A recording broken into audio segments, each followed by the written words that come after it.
বিশ্বমিত্র নামে উনি ছিল, উনি গাভীর নন্দ।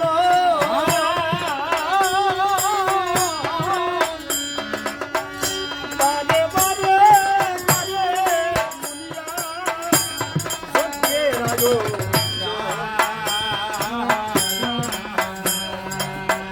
লঙ্কার বাহুলাঞ্চল তার গো বড় দুর্গা।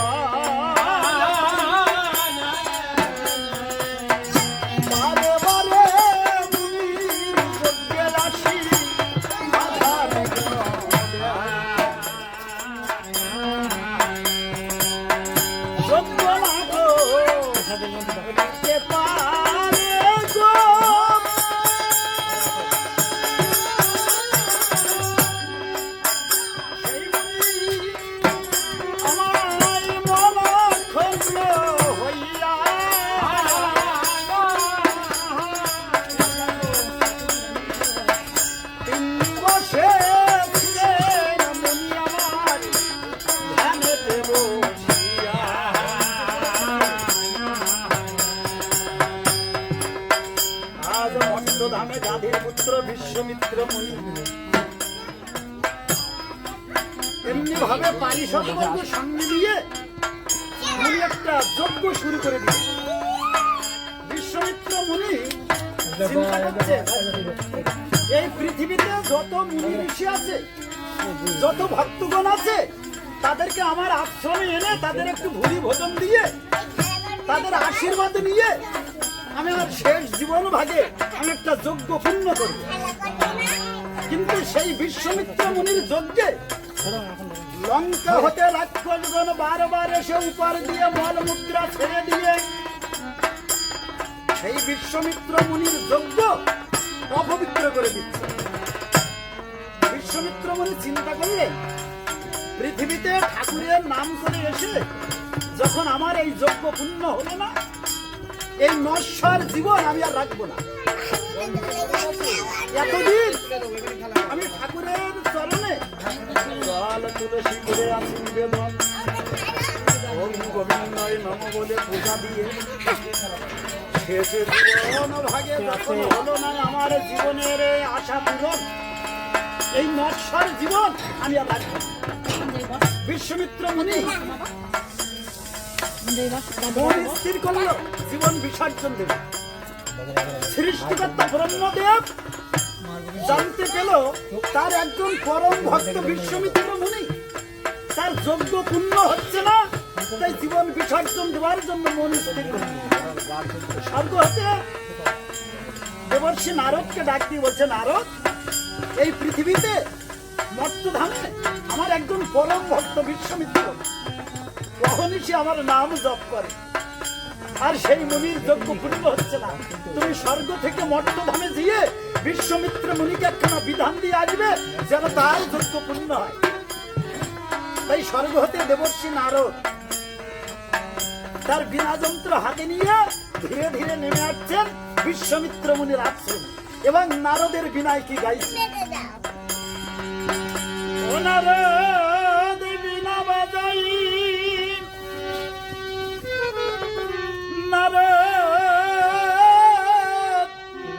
যন্ত্র বাজায়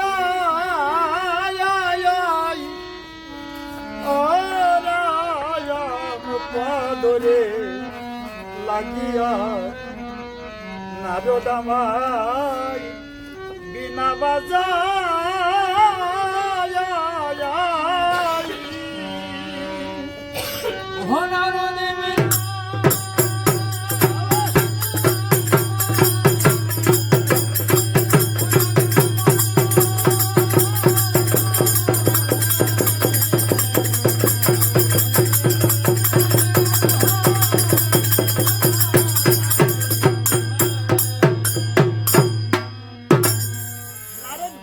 দর্শন করে বলছে, বিনা, আজ আমি মর্তধামে চলেছি, তুমি যেন আনবে না।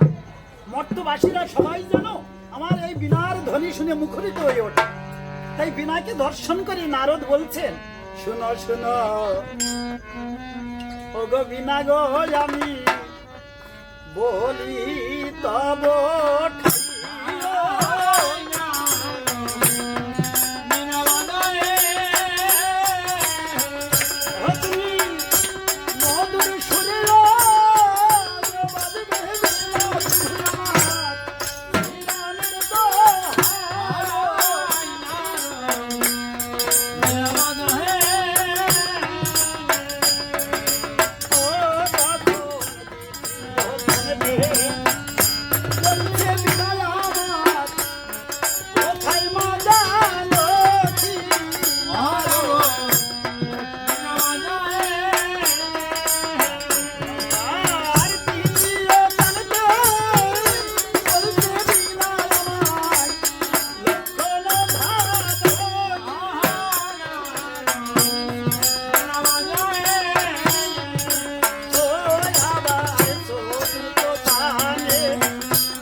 অমৃত লহরী রাম আনন্দে জয় দিনে সবাই মুখে এই মধুর রাম নাম শুনতে পেয়ে ছুটে যেয়ে বলছে দেবতাপধান তোমার আগমনে আজ আমার জীবন ধন্য হলো। এমন মধুর সুরে রাম গুণাগুণ কীর্তন আমি করি নাই শ্রবণ, তোমার আগমনে আজ আমার জীবন ধন্য হয়ে গেল। আমার এই কুঠিরে আপনার সেবার জন্য কি করবো তাই বল। দেবর্ষি নারদ বলছে মুনিবর আমি স্বর্গ হতে এসেছি, আমার নাম হলো দেবর্ষি নারদ। ও নারদ, নারদের এক নাম হলো দেবর্ষি, দেবতাদের ঋষি। নারদকে অভ্যর্থনা জানিয়ে তার কুঠিরে এনে সহস্তে পদ প্রক্ষালন করি একটা কুশাসনে বসতে দিয়ে বিশ্বমিত্র মুনি বলছেন নারদ তোমার সেবার জন্য কি করব। বলছে ও হে মুনিবার আপনার সেবায় আমি বড় সন্তুষ্ট, কিন্তু আপনাকে বাধা দিতে এলাম স্বর্গ হতে। আপনি জীবন বিসর্জন দেওয়ার জন্য মন স্থির করলে আত্মহত্যা মহাপাপ, তাই আপনাকে বাধা দিতে এলাম। বিশ্বমিত্র মুনি বলছেন নারদ আমি অহনিশি ওম গোবিন্দায় নাম বলে ঠাকুরের নাম করে তার চরণে জল তুলসী দিয়ে শেষ জীবন ভাগে পৃথিবীতে যত ভক্তগণ যত মুনি ঋষি আছে সবাইকে আমার আশ্রমে এনে আমি একটা যজ্ঞ পূর্ণ করতে পারলেন না, তাদের একটু ভুরি ভোজন দিতে পারলেন না, আমার মনের আশা পূর্ণ হলো না। এই জন্য এই নশ্বর দেহ আমি আর রাখতে চাই না, আমার এই জীবন বিসর্জন দেওয়ার জন্য আমি মন স্থির করি। বলছে আপনার যজ্ঞ পূর্ণ হবে, আপনি ধ্যান করে দেখুন আপনি যে যজ্ঞে ব্রতী হয়েছেন একমাত্র ভগবান ভিন্ন, আপনার এই যজ্ঞ কেউ রক্ষা করতে পারবে না। আপনি ত্রিকালব্য মহামুনি ধ্যান করে দেখলে জানতে পারবেন ভগবান কোথায় আছে। এই পৃথিবীতে কোনো না কোনো এক জায়গায় ভগবান অবস্থানে অবস্থিত আছে, তাকে এনে আপনার এই যজ্ঞ পূর্ণ করেন। দেবর্ষি নারদ যখন একথা বললেন ওগো নারদের কথা মুনি আমার ধ্যানেতে বসিল, ধ্যান করি বিশ্বমিত্র জানিতে পারিল।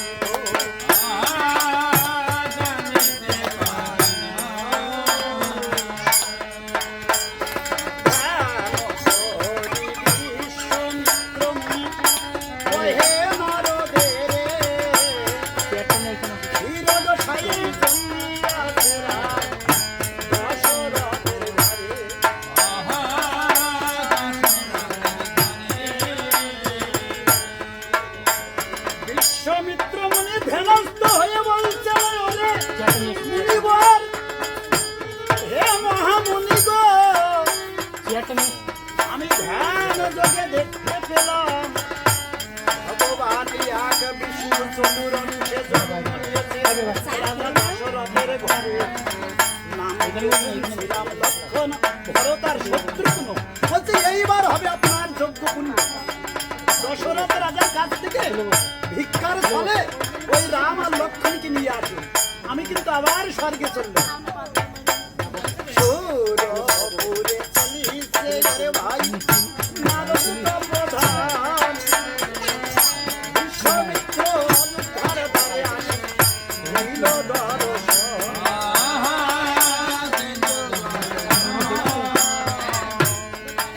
বিশ্বমিত্র মনে অযোধ্যার দ্বারে আসি দেখতে পাই সুমন্ত সারথি দাঁড়াইয়ে রাই। সারথিকে বলছে সারথি তোমার রাজাকে গিয়ে বলবে আজ আমাদের দ্বারে বিশ্বমিত্র নামে একটা মুনি এলো। সুমন্ত সারথি এসে বলছেন মহারাজ বিশ্বমিত্র নামে একটা মুনি এসেছেন আমাদের দ্বারে আপনার সাক্ষাৎ রাখেন। দশরথ রাজা বলছেন সারথি যাও ওই মুনিকে আমার কাছে নিয়ে আসবে, মনে যেন কোনো ব্যথা না পায়। সুমন্ত সারথি চলে গেল। দশরথ রাজা চিন্তা করছে বিশ্বামিত্র মুনি। একদিন একটা বিশ্বামিত্র মুনির কারণে সত্য যুগে রাজা হরিশ্চন্দ্র শ্মশানবাসী হয়েছিল। আর আমার দ্বারে বিশ্বামিত্র আসলো কোন বিশ্বামিত্র মুনি? এমন সময় দেখতে পাই সেই বিশ্বামিত্র মুনি উপার্মিত দশরথ রাজা মুনিকে অভ্যর্থনা জানাইয়ে তারে কুটিরে এনে সহস্তে পদপ্রক্ষালন করি একটা রত্ন সিংহাসনে বসতে দিয়ে গললঙ্গ কৃতবাসে করজোড় করে নত জানু হয়ে বলছেন, হে মুনিবর, এই দশরথ রাজার একটা প্রণাম করো।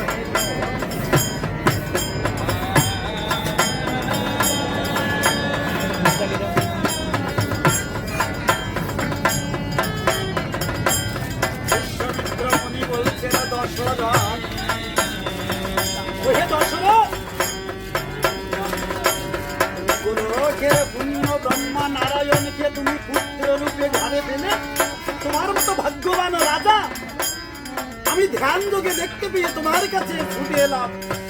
তোমার মতো ভাগ্যবান এই পৃথিবীতে নয় কোনজন। আজ তুমি গোলকের পুণ্য ব্রহ্মা নারায়ণ, তুমি পুত্র স্নেহে তুমি ঘরে পেয়েছো। দশরথ, তুমি কত বড় ভাগ্যবান। আর তুমি আমাকে প্রণাম করলে দশরথ, তোমাকে কি আশীর্বাদ দিব এই আশীর্বাদটুকু আমার জানালে আমি ভাষা জানতে পারি। দশরথ, এমনি ভাবে যেন যুগে যুগে কৃষ্ণ পথে যেন তোমার ভক্তি থাকে।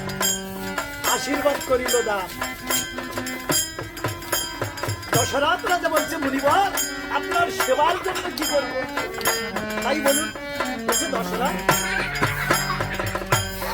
তোমার সেবায় আমি বড় সন্তুষ্ট।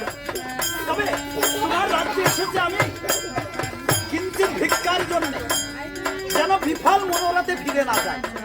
কেন দশরথ, তুমি কত ভাগ্যবান।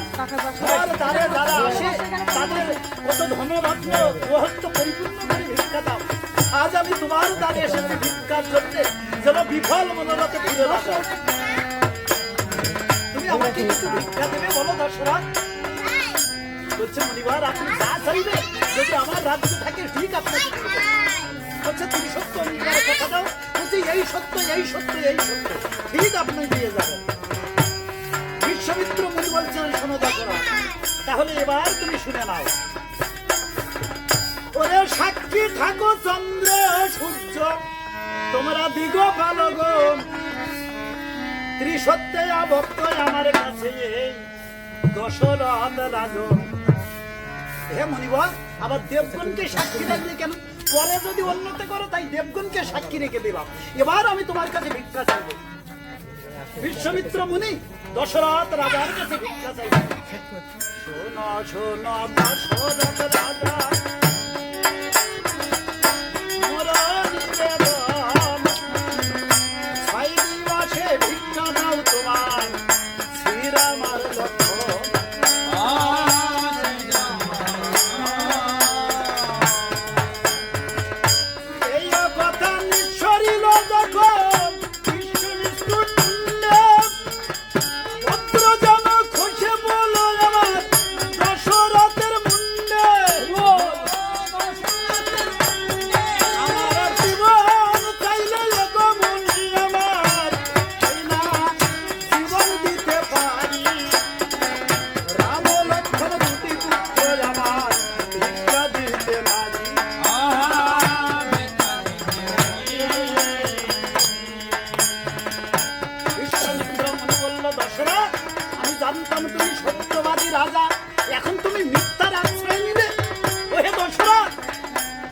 কি করবো জানো?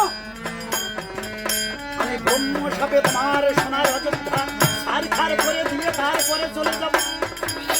তোমার মতো মিথ্যাবাদী রাজা এই পৃথিবীতে আমি কাউকে দেখি না। দশরথ রাজা বলছে, মুনিবর শান্ত হন। ওই রাম আর লক্ষ্মণের কথা মনে হলে আমার দেহে প্রাণ থাকে না, এই জন্য আমি এত কাঁদছি। রাম আর লক্ষ্মণের কথা কেন বলবে? শুনবে সেই পূর্বের কাহিনী, শুনলে হয়তো আর জীবনে কোনোদিন ভিক্ষা চাইবে না। বিশ্বামিত্র মুনি বলছে, দশরথ বলুন তো তোমার পূর্বের কাহিনীর কথা।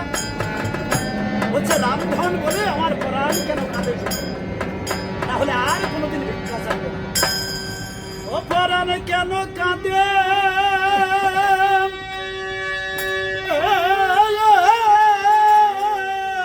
রে সদাই রামধাম বলে অপরাণে কেন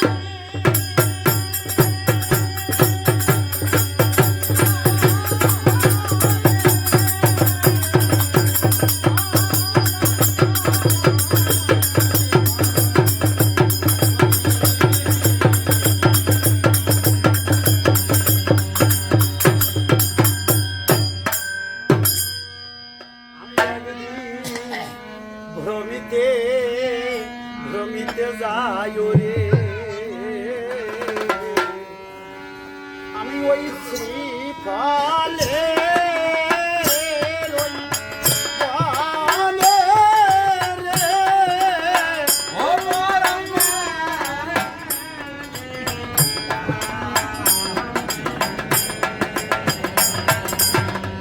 সেই বনতে বাস করিত গো তার মান চ্যুতি লইল না।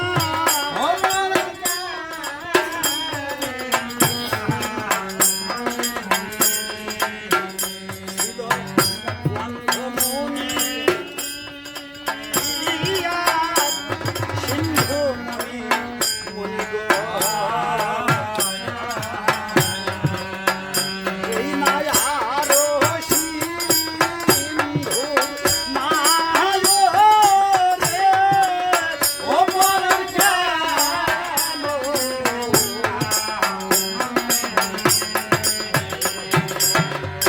শৈবনতে বাস করিত গো তারা মান চ্যুতি লইল না।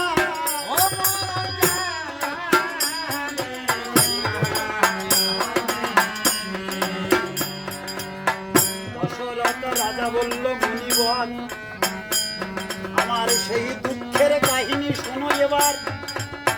আমার গুরুদেব বশিষ্ঠ মুনি আমাকে বলল দশরথ তুমি যে নারী শোনে প্রেম আলাপনে মত্ত তোমার রাজ্যের প্রজাগণের দুর্দশা এদিকে নয় তোমার লক্ষ্য। দশরথ তোমার রাজ্যের প্রজাগণ দীর্ঘস্থির অত্যাচারে তোমার এই রাজ্য ছেড়ে এক এক করে রাত্রের অন্ধকারে প্রজাগণ ধীরে ধীরে অন্য রাজ্যে চলেছে। গুরুদেবের মুখে একথা শ্রবণ করি আর সুমন্ত সারথীকে সঙ্গে নিয়ে শব্দভেদী বাণ হাতে করে ছুটে চললেন সেই পাগলা হস্তির সন্ধানে। পাগলা হস্তি গভীর বনে প্রবেশ করলো আর আমরা পিছু পিছু ধাওয়া করে এসে শ্রীফলের বনে এসে সন্ধানে শ্রীফলের বনে সরোবরের তীরে আমরা আশ্রয় নিলাম। সারথীকে বললাম সারথী অনেক দূরে আমরা চলে এসেছি, আমাদের রাজ্যে যেতে হয়তো পথ ভুলে যেতে পারি। এই বনের ভিতরে এই সরোবরের তীরে আমাদের আজ রাতটুকু কষ্ট করে এই রাতটুকু থাকতে হবে। একটা গাছের ডালের উপর সারথীকে নিয়ে বসে আছে দশরথ রাজা। এই বনের মাঝে ছিল অন্ধমণি আর ছিল অন্ধনী আর তাদের একমাত্র নয়নের মণি পুত্র সিন্ধু, এই তিনজন প্রাণী। ধীরে ধীরে রাত্র যখন দ্বিপ্রহার রজনী হয় অন্ধমণির জলের পিপাসা পায়। অন্ধনীকে বলছেন ও প্রিয়া হঠাৎ আমার জলের পিপাসায় এই প্রাণটা অষ্টগত, তুমি আমাকে একটু জল এনে দিতে পারো? দাও না অন্ধনী আমাকে একটু জল এনে। জল জল বলে উচ্চ ঈশ্বরে ডাকছেন।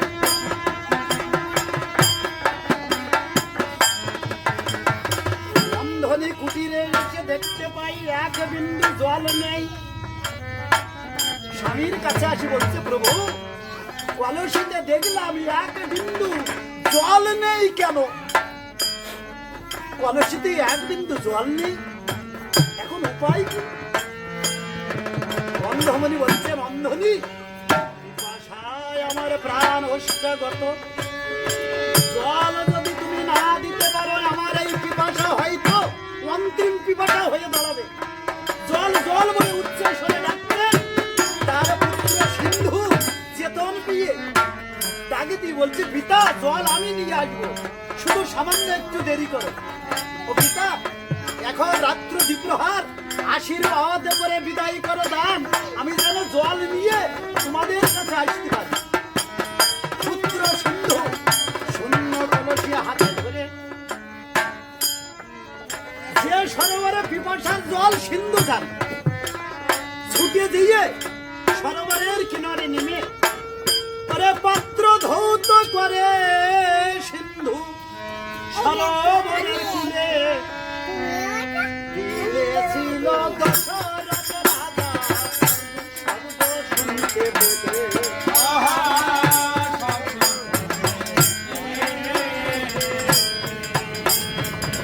পুত্র সিন্ধু জলে নেমে ওম গোবিন্দায় নমঃ বলে একটা ঢেউ দিয়ে আরেকটা ঢেউ দিয়ে মাঝখান থেকে জল তুলে নিল। এটা মায়েরা দেখবেন ভালো জানে। সর্বপ্রথমে একটা ঢেউ সামনে এগিয়ে দিয়ে তারপরে আরেকটা ঢেউ দিয়ে মাঝখান থেকে জল তুলে নিল। জলের একটা প্রতিধ্বনি হচ্ছে, একটা ঢক ঢক শব্দ বেরিয়ে যাচ্ছে। সরোবরের তীরে গাছের ডালে সারথি আর দশরথ রাজা। দশরথ রাজা বলছে, সারথি কান পেতে অনুসন্ধান করো, জলের শব্দ আসে কোথা হতে। সারথি বলছে, মহারাজ আমার মনে হয় কি জানেন, আমরা দিবাভাগে এই বন দিয়ে এসেছিলাম, কোনো হরিণ বা হরিণী হয়তো এই সরোবরে নেমে পড়েছে জল পিপাসার জন্য। দশরথ রাজা বলছে, সারথি আমার দুনিয়া এমন একটা বান আছে, এই বানটির নাম হলো শব্দভেদী বান। যে শব্দ করছে তার মুক্তি দিয়ে পড়ে, যদি ছুটে ব্রহ্মার কাছে পালাবার চেষ্টা পায় তথাপি তার রক্ষা নয়, তার মুখকে পড়বেই পড়বে। এই শব্দভেদী বানের এমন গতি, মানে শব্দ অনুসরণ করে ধাপিতে পারে।